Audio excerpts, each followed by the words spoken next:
back to my channel. I'm Jackie and this is Jackie and the Leaf Stock channel, where we talk about houseplants. In today's video, I'm going to be giving you some knowledge on how to take care of Monstera Adansonii. So this is going to be a general care guide on how to take care of a Monstera Adansonii, how to grow it in your home. And the Monstera Adansonii is my absolute favorite plant. The rest of them have already heard it a million times, and I have no shame in saying it's my #1 plant. So this is going to be a care guide about light, water, soil, humidity, and a couple other tips and tricks that I have for you. So stay tuned if you want to learn more about the Monstera Adansonii. Okay, before we jump into the video, I grow 2 varieties in my home. So I have the Monstera Adansonii narrow leaf and the Monstera Adansonii wide leaf. You will be able to tell the difference in size of the leaf. That's pretty much the only difference. I haven't really noticed that much of a difference in fenestration, but the size of leaf is the biggest difference. Okay guys, so to begin, we're gonna talk about lighting. So lighting for the Monstera Adansonii is pretty simple. I personally have my Monstera Adansonii growing in medium to bright indirect light. So I think that's the perfect range of light. Obviously, the higher light that you can give a plant, the more optimal it is for them to grow. But I would not say that this is a plant that can withstand low light conditions. If you're able to give it a grow light, I think that would be great. But I don't think that this is a plant that you should necessarily buy for a low lit area, in my opinion. So I have mine, majority of them are basically 1 foot to 2 feet away from a west facing window.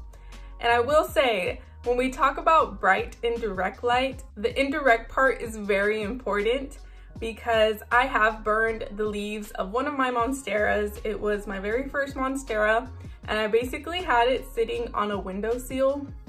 And Monstera Adansonii leaves are pretty thin in comparison to a waxy Monstera deliciosa. So that's something to keep in mind, and I can show you the leaf that I burned. So you do want to make sure that it's indirect light, because the leaves are thinner and you just don't want to damage your beautiful Monstera. Okay, so for the most part, lighting wise, let's keep it in a bright indirect light situation to medium light. If you do only have a low light situation and you really want a Monstera Adansonii, I would suggest getting a grow light. So that's my advice on lighting. Okay, let's talk about watering. And I think this is the part that you want to bookmark, remember, because this was the hardest part for me to get a hold on, because Monstera Adansonii do like well-draining soil mix. They do like to dry out, but they need to be on a schedule, in my opinion, because if you go too long, or if they're in a drought period for too long, they will begin to drop leaves like real quick. So the first sign is going to be the leaves are starting to yellow, and then it's usually the leaves that are towards the bottom, so the older leaves, and then they will drop. And dropping leaves is normal to a certain extent, right? Like when we're going through a winter period, but Monstera Adansonii are a little bit picky when it comes to watering. So you will begin to drop leaves pretty fast if you're not on top of the watering schedule. Yeah. So it is also important to look at the leaves, see if the plant is showing you any signs of watering. I totally agree with that, and I do that for about 95% of my collection. I wait until they show me signs that they need watering, but specifically my Monstera Adansonii, I am on a schedule. So I water them every week, so once a week, every 7 days, and Sundays is typically like my Monstera Adansonii watering days, where I just need to dedicate the time and do it. My biggest tip is just don't wait too long, because it's not like a pothos where you can go a couple days and it'll be fine. You need to water it consistently. So that's my watering advice. Just make sure that you're giving it a good thorough watering about once a week. This is why it's a general care guide, because if you have yours in an east facing window, it might be different. If you have yours in a south facing window, it could be different. So learning to pay attention to the signs that the leaves are drooping or putting yourself on a schedule is fine too. So it just really depends how you're growing, the light that you're giving it, the soil mixture, which we're gonna get into next. Okay, so for soil mixture, I use my general houseplant mixture, which is potting mix, cocoa coir, perlite, orchid bark, horticultural charcoal, and worm casting. So the only difference is that I do add a little bit more of the perlite and orchid bark to add more drainage property to the mixture, because it does like a well-draining mix, but also I don't add too much to the point where it's not gonna retain moisture and I'm gonna have to water it more frequently. So that's my only advice with the soil mixture. You can use your general soil mixture that you make, but just make sure to have a little bit more drainage properties in there for the plant. If you have any questions about the drainage mixture that I use, please leave them down in the comments below and I'll be happy to talk about it, help you, and we can troubleshoot any things that are going on with your plant. So next we're gonna talk about humidity. So before we get into humidity, I do wanna just give some information about my conditions, my living conditions, basically, my environment that I grow my Monstera Adansonii. So I live in Houston, Texas, and typically during the growing season or throughout the year, it's extremely humid here naturally. Outside, it can literally be like 90% humidity.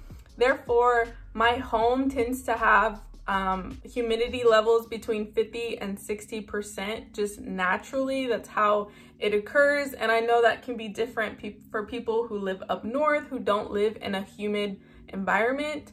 So my Monstera Adansonii were grown in this regular condition that I have in my home, like 50 to 60%, depending on the day.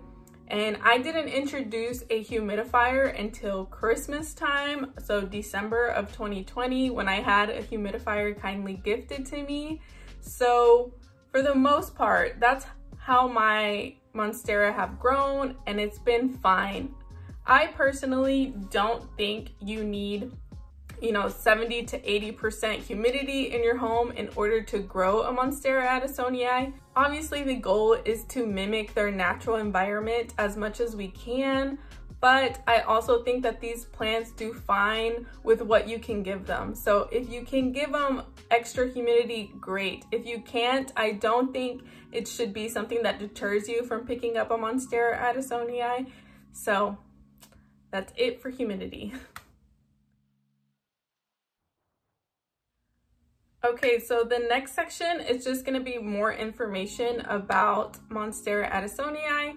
So one to start off with is Monstera Adansonii are typically climbers in their natural environment. So I have one of my Monsteras up on a moss pole, and I have noticed a difference with the new leaves coming out a little bit bigger and a little fenestrated. So that would be the plus of giving your plant a moss pole. For example, this Monstera back here that I have that starts down here and goes up is currently climbing up the wall, so I don't move it. I wouldn't say that's the best support system because it's just a wall, but that's how they are. They attach themselves to things and eventually climb. So once they start to climb and once they feel supported, they'll be able to give you bigger leaves.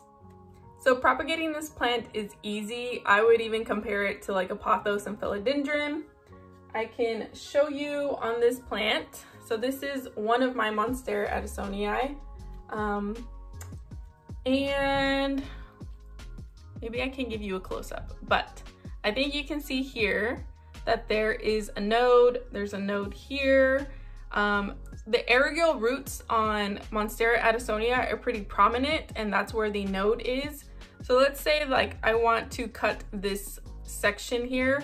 I would just cut below the node, and that goes same here, same here, same here. I could just make cuts in these areas. So you want to look for a node, and they are just a little bit more noticeable because the aerial roots on a Monstera Adansonii are pretty prominent. But that's how you would propagate it.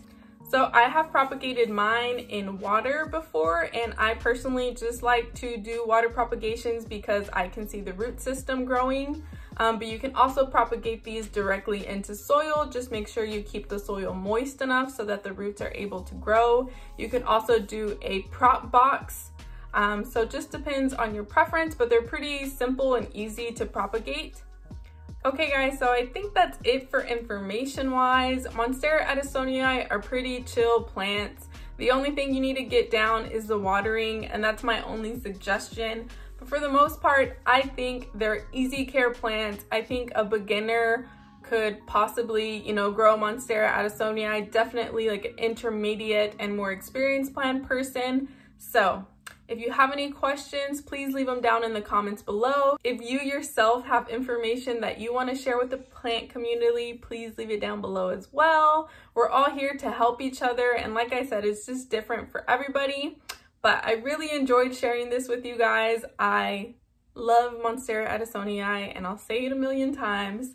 But thank you so much for joining. Don't forget to give the video a thumbs up if you enjoyed it. Subscribe if you're not already subscribed, and I'll catch you in my next video. Bye guys.